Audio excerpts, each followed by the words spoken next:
बिस्मिल्लाहिर्रहमानिर्रहीम। अस्सलाम वालेकुम स्टूडेंट्स, उम्मीद करती हूँ आप सब खैरियत से होंगे। Students, today we have exercise number 1.4 and question is solve the following equation. Same question है जो हमने 1.3 में किया था। इक्वेशंस को हमने सॉल्व आउट करना था। यहाँ पे भी हमारे पास क्वेश्चन नंबर 1 है, 2x + 5 इक्वल है स्क्वायर रूट 7x + 16।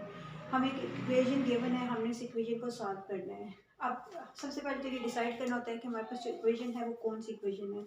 तो अगर आप लोग 1.4 को स्टार्ट होने से पहले यहाँ पे कुछ टाइप के बारे में हमें डिस्कस किया गया हमारे साथ पेज नंबर 12 पे।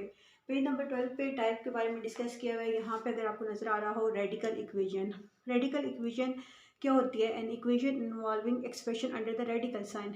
ऐसी इक्वेशन जिसमें एक्सप्रेशन क्या होता है, जो है इन्वॉल्व होता है under the radical sign. Radical में ये जो स्क्वायर रूट का साइन होता है, that is called radical sign. तो ये इक्वेशन कौन सी इक्वेशन है? रेडिकल इक्वेशन है, बिकॉज इसमें जो एक्सप्रेशन है, ये वाला एक्सप्रेशन 7x + 16 यानी कि एक अलजेब्रिक एक्सप्रेशन ये आ रहा है रेडिकल साइन के अंदर, इसलिए हमारे पास ये होगी रेडिकल इक्वेशन। अब इसको सॉल्व करने का वे हमारे पास क्या है? सोल्यूशन हम इसके यहाँ पे स्टार्ट करते हैं। मैं रीराइट कर रही हूँ क्वेश्चन को। 2x + 5 इक्वल है हमारे पास 7x + 16। अब हमने क्या करना है? हमने रेडिकल के साइन को रिमूव करना है, तो हमने दोनों साइड्स पे स्क्वायर ले लेना है रेडिकल के साइन को रिमूव करने के लिए, बिकॉज ये जो स्क्वायर रूट होता है, स्क्वायर रूट को हमेशा क्या रिमूव करता है? स्क्वायर रिमूव करता है। तो यहाँ पे मैं मेंशन करूंगी taking square on both sides. दोनों साइड्स पे हम जो काम एक साइड पे करना होता है वो दूसरी साइड पे करना होता है। 2x + 5 इसका स्क्वायर लेना है एज अ कंप्लीट। ये एक टर्म है, इस कंप्लीट का हमने स्क्वायर ले लेना है।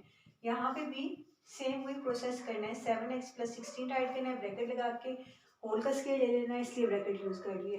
Square always cancel square root. So 7x + 16 यहाँ पे तो सिंपली ये आ गया, बट यहाँ पे चेक करें दो टर्म्स है ऐड हो रही है, उसका स्क्वायर है। तो ये देखें a + b, let's suppose first value is a, second value is b, तो a + b होल स्क्वायर ये बन रहा है। यहाँ पे चेक करें a + b होल स्क्वायर, वो किसकी इक्वल होता है? a² + 2ab + b²।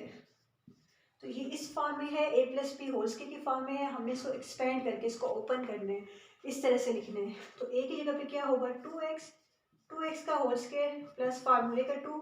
a की जगह पे क्या लिख देंगे? 2x, और b की जगह पे 5, देन प्लस b² में 5 का हम क्या ले लेंगे? स्क्वायर। सो 2² क्या हो जाएगा हमारे पास? 4x² हो जाएगा, प्लस सब वैल्यूज आपस में मल्टीप्लाई हो रही हैं। 2 को 2 से मल्टीप्लाई करें तो 2 = 4, 4 को 5 से मल्टीप्लाई करें 4 5 = 20, 7x एज इट इज। 5² क्या आ जाएगा? 5 × 5 25, next value as it is. अब हमने इसको क्वाड्रेटिक, क्योंकि चैप्टर हमारे पास चल रहा है क्वाड्रेटिक इक्वेशंस के बारे में, तो हमने इसको सिंप्लीफाई करना है।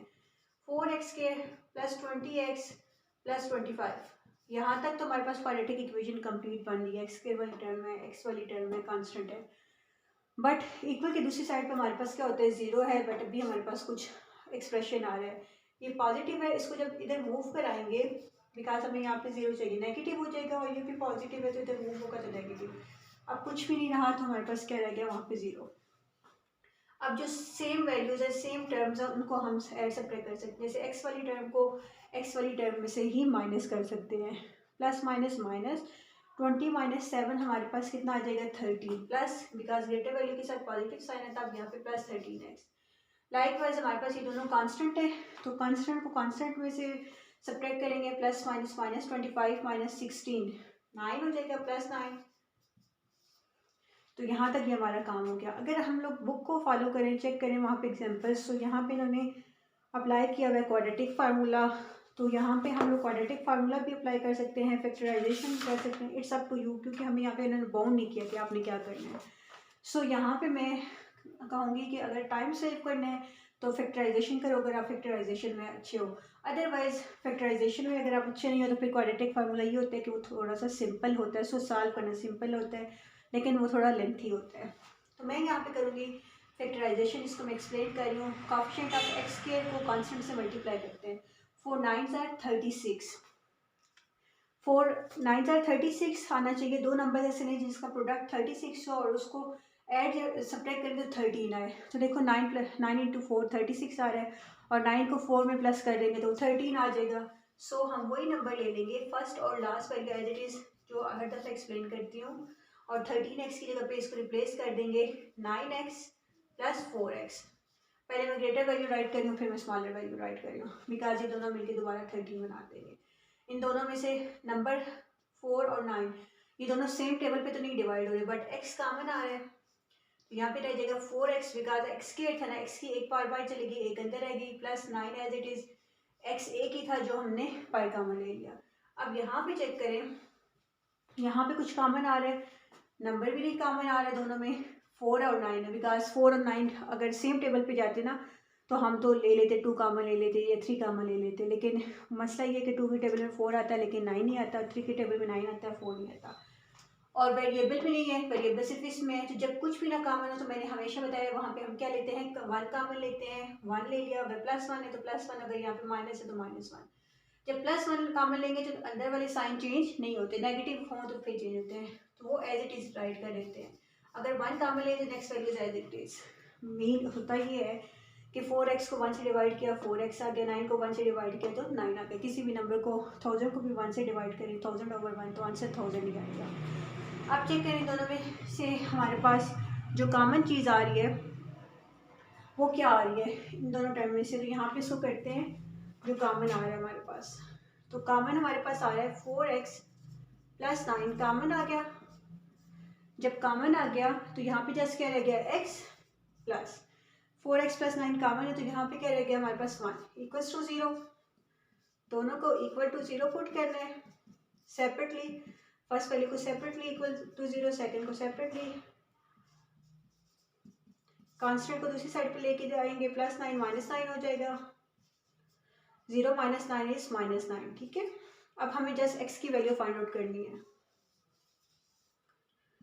तो 4 इंटू एक्स, 4x से मल्टीप्लाई हो रहा है, दूसरी साइड पे आके डिवाइड, तो एक तो हमारे पास ये आंसर आ गया। नेक्स्ट +1 इधर आके -1 होगा क्योंकि आपको यहाँ पे जस्ट वेरिएबल चाहिए, 0 - 1 इज -1। सो आपके पास यहाँ पे दो आंसर आ गए हैं, एक -1 और एक -9/4। तो हमारे पास सोल्यूशन सेट आ गया विच इज़ -1।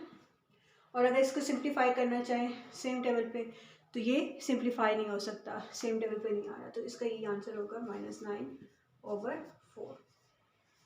तो ये हमने आज सॉल्व किए हैं क्वेश्चन नंबर 1 एक्सरसाइज नंबर 1.4 का। और ये इक्वेशन जो है ये इक्वेशन है हमारे पास रेडिकल इक्वेशन।